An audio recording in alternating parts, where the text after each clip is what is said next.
हाँ प्रिय शिष्यों, नमः संस्कृताय। मैं शिव कुमार दुबे एक बार फिर कक्षा 12 कला वर्ग के विषय संस्कृत का रघुवंश महाकाव्यम द्वितीय सर्ग का श्लोक संख्या 45, 46, 47 व 48 लेकर के उपस्थित हुआ हूँ।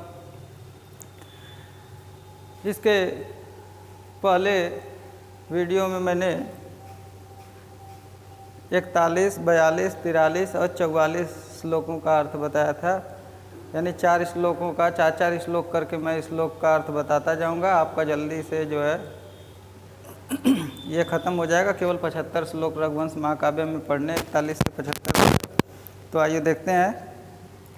अब हो सके तो आप लोग पाठ्य पुस्तक आप लोग जो है खरीद लीजिए या उपलब्ध करा लीजिए, कहीं से भी किसी बच्चे से मांग लीजिए जो पुराना छात्र है, उसको ले करके आप जो है और ये मेरे श्लोकों के दोहराने की क्रिया के साथ साथ आप लोग भी दोहराइए, जिससे आप लोगों को ये कंठस्थ हो जाएगा। देखते हैं।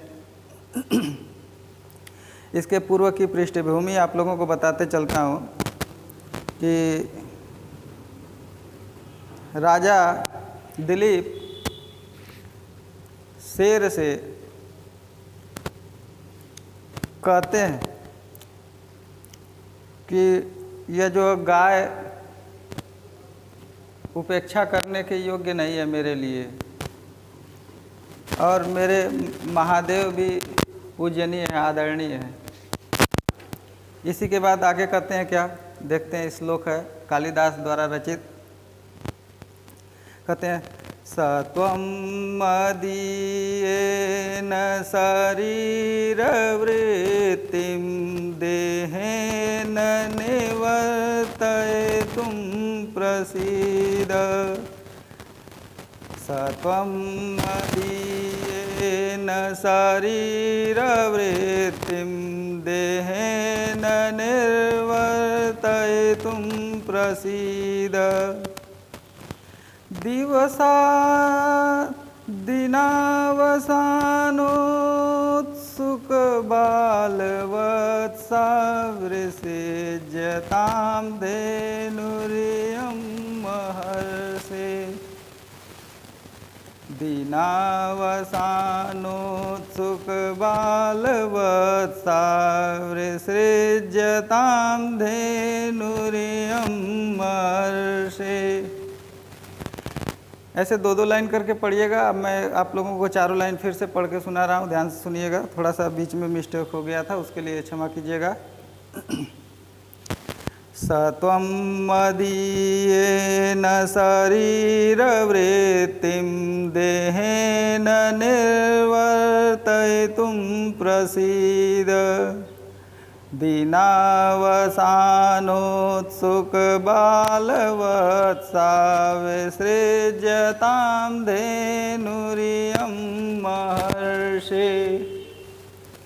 इसका शाब्दिक अर्थ सत्वम अर्थात वह तुम, मदीय माने मेरे द्वारा या मेरे शरीर के द्वारा, शरीर वृत्तिम माने शरीर के भरण पोषण, देह जीवन यानी मेरा ये देह है तुम्हारे जीवन के लिए लाभदायक होगा, तुम इसको ग्रहण करने के योग्य हो। देहेन निर्वर्ते, तुम मेरे शरीर से प्रसिद्ध प्रसन्न होकर के, प्रसिद्ध माने प्रसन्न होकर के, निवर्तय तुम माने निष्पादय तुम अर्थात संपादित करने के लिए। और दिन वसानोत सुख बालवत्सा, दिन के अंत में उत्सुक है बालक, इस गाय का जो बालक है दिन के अंत में उत्सुक रहेगा कि मेरी माँ आएगी और मुझे दूध पिलाएगी। इसलिए विसृज्यताम छोड़ दो,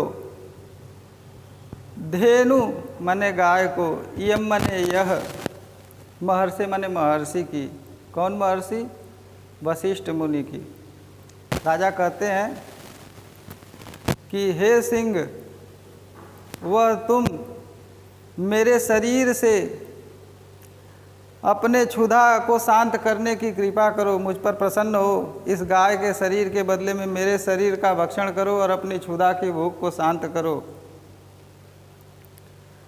गाय के बदले में मुझे खा लो, क्योंकि दिन के अंत में इसका बछड़ा इसका इंतज़ार करेगा कि मेरी माँ आएगी और मुझे दूध पिलाएगी। यह महर्षि की गाय है, इस गाय को छोड़ दो। आगे क्या कहते हैं 46वें श्लोक में, अथांधकारं गिरिगह्वराणाम्, अथांधकारं गिरिगह्वराणाम्। गिरि माने पर्वत, गह्वराणाम माने गुफाओं, अथ माने इसके बाद, अंधकारम माने अंधकार को, कर्ता ने कर्म को, यानी द्वितीया विभक्ति अंधकारम शब्द है, इसलिए इसको अंधकार को।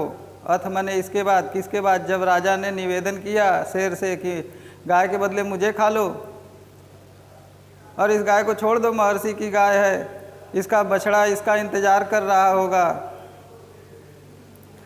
तो उसी के बाद अंधकार को, जो पर्वत की गुफाओं में स्थिर होता है, वैसे अंधकार को। आगे क्या कहते हैं कि दंत्राष्टमयूखै सकलानि कुर्वन्, दंत्राष्टमयूखैः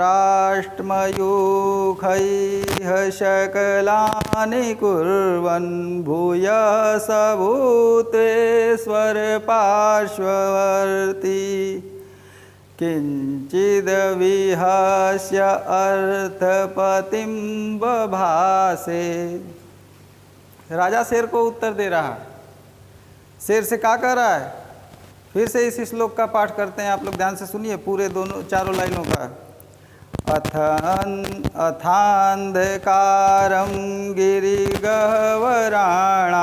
दंष्ट्राष्टमयूखैः सकलानि कुर्वन्, स भूयः भूतेश्वर पार्श्ववर्ती, किंचिद्विहस्य अर्थपतिं बभासे। किंचित माने कुछ, अर्थपतिम माने राजा दिलीप, विहस्य माने हंसकर, बभासे माने बोला, भूयः स हो, भूय माने हो, स माने वह, भूतेश्वर माने भगवान शिव महादेव, पार्श्ववर्ती माने समीप में रहने वाले। शेर जो भगवान शिव के समीप में रहने वाला शेर है, वह कुछ हंस करके राजा दिलीप से बोला। और उसके पहले की दो लाइन का क्या अर्थ है? अथ माने इसके बाद, अंधकाराणाम माने अंधकार को, गिरि गह्वराणाम माने पर्वत की गुफा के अंधकार को, दंत्राष्ट यानी दांतों की, मयूखई माने चमक से, सकलानि कुर्वन माने नष्ट करते हुए। अब इसका एक लाइन में शाब्दिक अर्थ क्या अनुवाद बनेगा? इसके बाद महादेव का वह अनुचर गुफाओं की अंधकार को अपने दांतों की किरणों से छिन्न भिन्न करता हुआ कुछ हंस करके राजा दिलीप से बोला। क्या बोला? कहता है शेर, एकात पत्रम जगत प्रभुत्वम, नवम वयः कांतमिदं वपुश्च, अल्पस्य हेतुर्बहुहातुमिच्छन्, विचारमूढ़ प्रतिभासी में त्वम्। एकात पत्र मने एक छत्र, जगत मने संसार के, प्रभुत्व मने स्वामी हो। शेर कहता है राजा दिलीप से कि हे राजन, एक छत्र इस संसार के तुम स्वामी हो, और ऊपर से नई जवानी है, नया नवम वयः, नई युवावस्था है, कांतम इदम वपुष्य, और सुंदर शरीर है, अल्पस्य, अल्प मने कम, से षष्ठी विभक्ति एक वचन, अल्पस्य मने कम के लिए, हेतु मने लिए, कम के लिए बहु माने बहुत, आ तुम इच्छन माने देना चाहते हो, मैं माने मुझे, तुम माने तुम, विचार मूढ़ प्रतिभाति, मुझे तुम विचार से मूर्ख समझ में आते हो। शेर ने कहा, एक बार फिर से मैं बता रहा हूँ, कहा कि एक छत्र संसार का राज्य, नई युवा अवस्था, उस पर से सुंदर शरीर, इन सब को तुम एक थोड़े से कारण यानी थोड़ी मात्रा के कारण बहुत ज़्यादा देना चाहते हो, क्योंकि ये छोटी सी गाय और तुम्हारा इतना एक छत्र राज, तुम राजा, और तुम जो है इस गाय के लिए एक छोटी सी निरीह तुच्छ गाय के लिए अपना पूरा सर्वस्व दान देना चाहते हो। इसलिए मुझे ऐसा लगता है, प्रतिभातित होता है, मुझे ऐसा आभास हो रहा है कि तुम बहुत मूर्ख हो, क्योंकि कम के लिए बहुत ज़्यादा दे रहे हो। तो सिंह राजा को समझाता है, मानव वाणी में समझाता है। क्या कहता है अगले 48वें श्लोक में, भूतानुकंपा तव चेदीयं गवरे का भवेत् स्वस्तिमति त्वदन्ते, जीवन पुनः सस्वद उपलवेभ्य प्रजाः प्रजानाथ पितेव पासी। इसका शाब्दिक अर्थ देखिए, भूतानुकंपा, जीवों पर दया, भूत माने होता है जीव। लोग कहते हैं कि भूत है फलाने जगह मुझे हंसी आती है कि लोग उस को भूत कहते हैं, लेकिन भूत का शाब्दिक अर्थ होता है जीव। यहाँ पर लिखते हैं कालिदास की शेर राजा को समझा रहा है, कह रहा है कि यदि तुम जीवों पर दया करना चाहते हो तो, और यह एक गाय है, इस गाय के लिए तुम अपने आप को बलिदान कर देना चाहते हो। अरे तुम जियोगे तो ऐसी कितनी जीवों को, अपनी प्रजा को पिता की तरह पालन पोषण दोगे, और जो उपलव होगा उससे उनकी रक्षा करोगे। उपलव माने जो अराजकता, जो कठिन परिस्थितियां, विपत्तियां आएंगी, उससे तुम अपनी प्रजा की रक्षा करोगे। तुम जीवित रहोगे तो बहुत लाभ संसार को मिलेगा, और तुम अपना पूरा जीवन इस छोटी सी गाय के लिए जो देना चाहते हो। एक बार फिर से देख लेते हैं इसको, भूतानुकंपा तव चेदीयं गौरे का भवेत् स्वस्तिमति त्वदन्ते, जीवन पुनः सस्वद उपलवेभ्य प्रजा प्रजानाथ पितेव पासी। जीवों पर दया, भूतानुकंपा माने जीवों पर दया, त्वदन्ते माने तुम्हारे मरने पर, स्वस्तिमति सुरक्षित, स्वस्तिमति माना होता है माने सुरक्षित, आजीवन माने जीवित रहते हुए, शाश्वत माने निरंतर, उपलवेभ्य माने विपत्तियों से। तो 48 श्लोक हो गया।